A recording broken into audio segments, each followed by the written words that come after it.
Hello everyone, welcome to my online channel turning point. और मैं विक्की राय और आज मैं क्लास 9th का प्रश्नावली 2.4 का क्वेश्चन नंबर 2 के सारे क्वेश्चंस को सॉल्व करने वाला हूं, जो इसमें क्वेश्चन नंबर 3 है।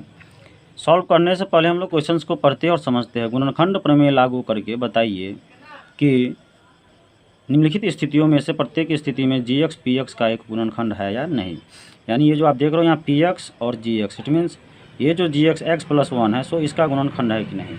ये जो जी एक्स एक्स प्लस 2 है सो इसका गुणनखंड है कि नहीं। ये जो जी एक्स एक्स माइनस 3 सो इसका गुणनखंड है कि नहीं। तो यहाँ आपका जो मेन टॉपिक है कि गुणनखंड प्रमेय लागू करके बताइए कि निम्नलिखित स्थिति में से प्रत्येक स्थिति में जी एक्स पी एक्स का गुणनखंड है नहीं है कि नहीं। तो हमको गुणनखंड प्रमेय का प्रयोग करना है। और गुणनखंड प्रमेय क्या होता है इसके बारे में हमारा वीडियो है, आप हमारे चैनल पे जाके वहाँ से उसको पूरी अच्छी तरह समझ सकते हो। फिर भी चलो हम कुछ बता देते हैं आपको, ठीक है। तो यहाँ जो है देखिए कि जो गुणनखंड प्रमेय है, गुणनखंड प्रमेय देखिए क्या कह रहा है कि गुणनखंड प्रमेय कहता है कि x माइनस ए किसी बहुपद पी एक्स का एक गुणनखंड होता है। यहाँ x माइनस ए है सो यहाँ पे क्या होना है x प्लस 1 है, यानी ये यहाँ पे है, ठीक है। तो इसको दूसरे भाषा में हम क्या बोल सकते हैं कि x प्लस 1 जो है किसी बहुपद पी एक्स का एक गुणनखंड होता है यदि पी ए इक्वल टू 0 हो। यानी यहाँ जो a है सो p के जगह पे हम a वैल्यू पुट कर दिए और वो यदि 0 के बराबर होगा तो x माइनस ए इसका गुणनखंड होगा। ये गुणनखंड प्रमेय कहता है। तो यहाँ जब मान लो कि x माइनस ए है और यहाँ पे क्या लेना है x प्लस 1 लेना है, ठीक है। यदि x प्लस 1 इसका गुणनखंड होगा कि नहीं, तो इसके लिए क्या था, ये माइनस ए था सो यहाँ प्लस ए हो गया था। सो प्लस 1 है सो आपका ये कितना हो जाएगा, p माइनस 1 जो है इक्वल 0 होना चाहिए कंडीशंस में। तो p माइनस 1 यदि 0 होगा तो x प्लस 1 इसका गुणनखंड होगा, ठीक है। तो इसी चीज़ का हम लोग इसमें प्रयोग करते हैं। अब इसके सॉल्यूशन में चलते हैं। तो सॉल्यूशन में आप देख रहे हो यहाँ g x equal to x plus 1 है। सो हम लोग क्या करते हैं, पहले इसका जो जी एक्स जो है गुणनखंड है कि नहीं है, सो इसका हम लोग शून्यक निकाल लेते हैं, ठीक है। तो आपका शून्यक निकालने के लिए क्या करेंगे, x plus 1 equal to 0, so x equal to हो जाएगा आपका -1 हो गया। अब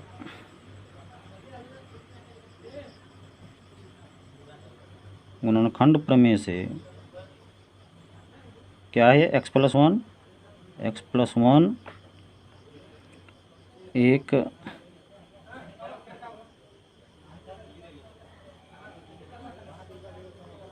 गुणनखंड होगा यदि p minus 1 equal to 0। p minus 1 क्या होगा, 0 का इक्वल में होगा, ठीक है। तो अब हम लोग जो है क्या दिया गया है,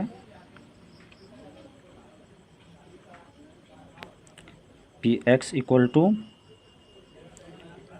2x³ plus x square minus 1। तो आपको वैल्यू किसका निकालना है, p माइनस 1 का। क्या हो जाएगा, 2 इंटू प्लस हो जाएगा -1 का स्क्वायर, फिर आपका होगा -2 इंटू -1 और यहाँ पे -1। सो आपका p माइनस 1 इक्वल टू ये 2 -1 का क्यों क्या होगा, माइनस का ध्यान रखो, माइनस का पावर यदि विषम हो तो साइन माइनस का ही रहेगा। और 1 को जब क्यू करोगे, 1 को 3 टाइम्स मल्टीप्लाई करोगे तो 1 ही आएगा। फिर यहाँ क्या है, -1 का स्क्वायर है तो यहाँ दो सम संख्या है, तो माइनस का स्क्वायर यदि सम संख्या हो तो रिजल्ट प्लस में आ जाता है। फिर माइनस को माइनस से मल्टीप्लाई करते हैं तो +2 और फिर यहाँ -1। अब 2 को हम लोग मल्टीप्लाई करते हैं -1 से, तो -2 फिर +1 फिर +2 फिर आपको ये -1। तो -2 से +2 कैंसिल, +1 से माइनस कैंसिल। सो ओवरऑल आपका क्या हो गया, 0 आ गया। देखिए आपको ये 0 टोटल वैल्यू 0 हो गया। और आपका कह क्या रहा है कि p माइनस 1 का 0 होगा तभी ये गुणनखंड होगा। इट मीन्स जो है, तो इसका मतलब क्या हो गया कि x प्लस 1 दिए गए बहुपद का एक गुणनखंड है, क्योंकि यहाँ p माइनस 1 का वैल्यू 0 आ गया। अब हम लोग क्वेश्चन नंबर 2 पे चलते हैं। अब हम लोग क्वेश्चन नंबर 2 पे आते हैं। तो क्वेश्चन नंबर 2 में देखिए आपको ये px इतना है और gx इतना है। तो इसमें भी आपको क्या पता करना है कि gx इसका गुणनखंड होगा कि नहीं होगा। सो पहले हम लोग gx का शून्यक निकालते हैं। तो शून्यक निकालोगे तो क्या होगा, x प्लस 2 इक्वल टू यदि मान लीजिए 0 हो तो x इक्वल टू आपको यहाँ -2 हो जाएगा, ठीक है। और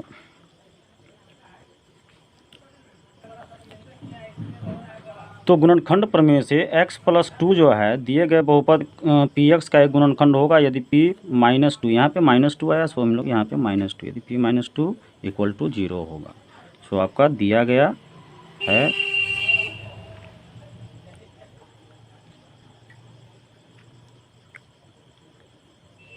px = क्या दिया गया है, x³ + 3x² + 3x और +1। सो आपका वैल्यू किसका निकालना है, p-2 का। तो आपका क्या हो जाएगा, -2 का क्यूब + 3 × -2 का स्क्वायर + 3 × -2, यानी जहाँ भी x है वहाँ पे हम लोग -2 पुट कर लेंगे।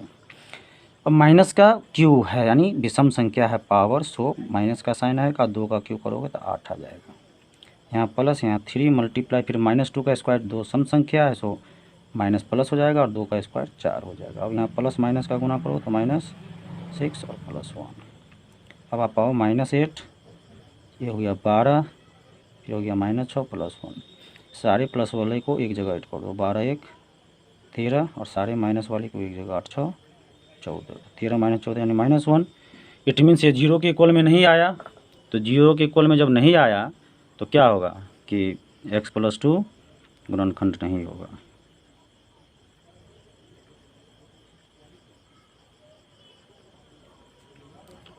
तो आपको जो है x+2 जो है दिए गए बहुपद का एक गुणनखंड नहीं होगा। क्यों नहीं होगा, क्योंकि आपका जो p-2 का वैल्यू 0 नहीं आया। अब हम लोग चलते हैं क्वेश्चन नंबर 3 पर। तो क्वेश्चन नंबर 3 में आ गए। क्वेश्चन नंबर 3 है px = x³ - 4x² + x + 6 gx x - 3। अब हम लोग इसके सॉल्यूशन में आते हैं, ठीक है। तो जब हम लोग इसके सॉल्यूशन में आएंगे तो आपको यही पता करना है कि x - 3 गुणनखंड है कि नहीं है इसका। सो इसका हम लोग शून्यक निकाल लेते हैं। तो x - 3 = क्या कर देते हैं, 0। तो x - 3 इधर आ गया, सो +3 हो गया।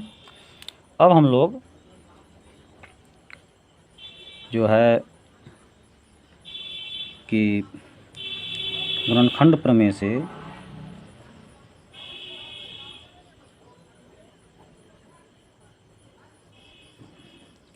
x - 3 बहुपद px का एक गुणनखंड होगा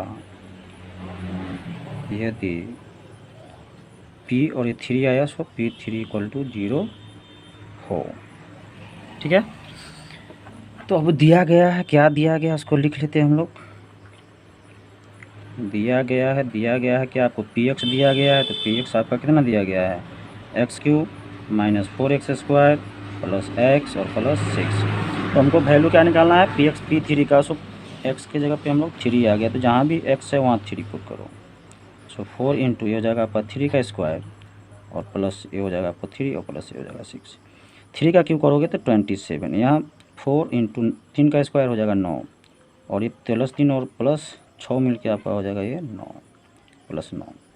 तो आपका हो जाएगा ये 27 - 4 9 हो गया 36 और फिर हो जाएगा 9। तो प्लस में आपका क्या 27 और 9 है। सो 27 और 9 को ऐड कर दो 36, फिर -36 -36 से -36 मतलब कि सब्ट्रैक्ट होकर क्या आ गया, 0 आ गया। तो 0 आ गया, यहाँ p3 0 हो तभी गुणनखंड होगा, तो 0 आ गया। तो इसलिए हम लोग क्या लिखेंगे, अतः x - 3 बहुपद px का एक गुणनखंड है। ओके, तो इस तरह से इस चैप्टर के सारे क्वेश्चंस